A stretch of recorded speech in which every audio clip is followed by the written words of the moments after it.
আসসালামু আলাইকুম। আমার আজকের রেসিপি হচ্ছে চট্টগ্রামের ঐতিহ্যবাহী মেজবানি গরুর মাংসের রেসিপি।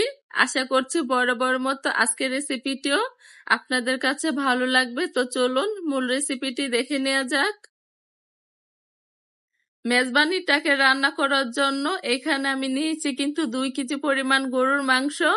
আর এখানে কিন্তু হাড়, কলিজা, চর্বি সহ কিন্তু এই মাংসটা রান্না করতে হবে।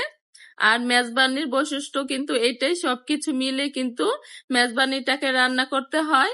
প্রথমে আমি দিয়ে দিচ্ছি 1 টেবিল চামচ পরিমাণ হলুদের গুঁড়া, আর দিয়ে দিচ্ছি 2 টেবিল চামচ পরিমাণ মরিচের গুঁড়া।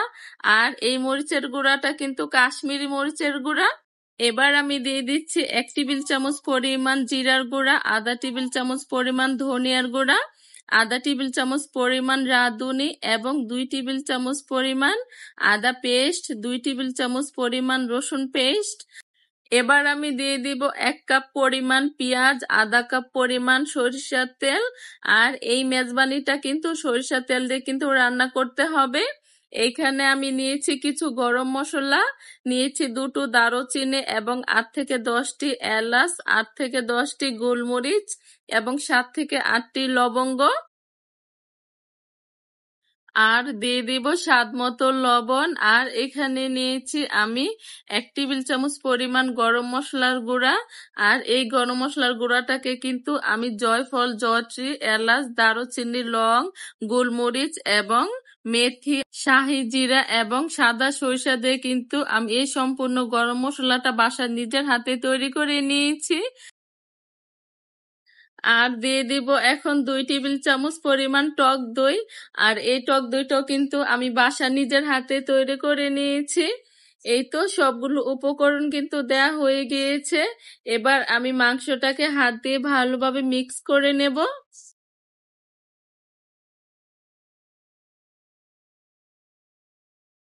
আর এই তো হাঁড়িটাকে কিন্তু আমি চুলায় বসিয়ে দিয়েছি। এবার ঢাকনাটিকে নামিয়ে মাংসটাকে আমি ভালোভাবে নেড়ে চেড়ে দেব।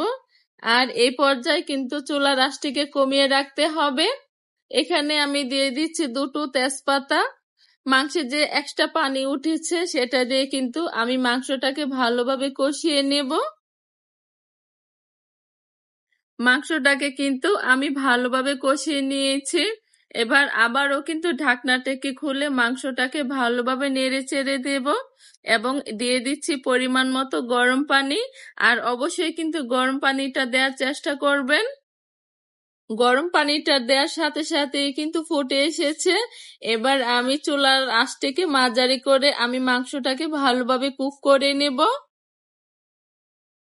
মাংসটাকে কিন্তু আমি ভালোভাবে কুক করে নিয়েছি। আর আশা করছি দেখে কিন্তু বুঝতে পারছেন হাড়ের থেকে কিন্তু মাংসটা ছেড়ে দিয়েছে। এবার কিন্তু আমি চুলা থেকে নামানোর আগে মাংসটাকে বাগার দিয়ে নিব। এই তো আরেকটি প্যান কিন্তু আমি চুলায় বসিয়ে দিয়েছি, দিয়ে দিয়েছি পরিমাণ মতো পেঁয়াজ এবং দিয়ে দিচ্ছি পরিমাণ মতো সরিষার তেল। এবার কিন্তু পেঁয়াজটাকে আমি বাদামি কালার করে ভেজে নেব। পেঁয়াজটাকে কিন্তু আমি হালকা বাদামি কালার করে ভেজে নিয়েছি। এই বাগারটি দিয়ে কিন্তু ঢাকনাটাকে ঢেকে দিতে হবে, তাহলে কিন্তু মাংসের মাঝে সুন্দর একটি ফ্লেভার ছড়াবে। এবার কিন্তু আমি চুলার আঁচটিকে কমিয়ে মাংসটাকে 8 থেকে 10 মিনিট আবারও কুক করে নেব। মাংসটাকে কিন্তু আমি 8 থেকে 10 মিনিট আবারও কুক করে নিয়েছিলাম। এবার চুলা থেকে নামানোর আগে আবারও দিয়ে দিচ্ছি আধা টেবিল চামচ পরিমাণ গরম মশলার গুঁড়া। আর এই তো তৈরি হয়ে গেল আমার মজাদার মেজবানি। এবার চুলা থেকে নামানোর আগে দিয়ে দিচ্ছি 8 থেকে 10টি কাঁচা মরিচ, সুন্দর একটি ফ্লেভার আসার জন্য। আর এরই মাঝে তৈরি হয়ে গেল মজাদার মেজবানি। আশা করছি আজকের রেসিপিটিও আপনাদের কাছে ভালো লেগেছে। যদি ভালো লেগে থাকে একটি লাইক দিয়ে রেসিপিটি দেখে নেবেন। সবাই ভালো থাকবেন, সুস্থ থাকবেন। আল্লাহ হাফেজ।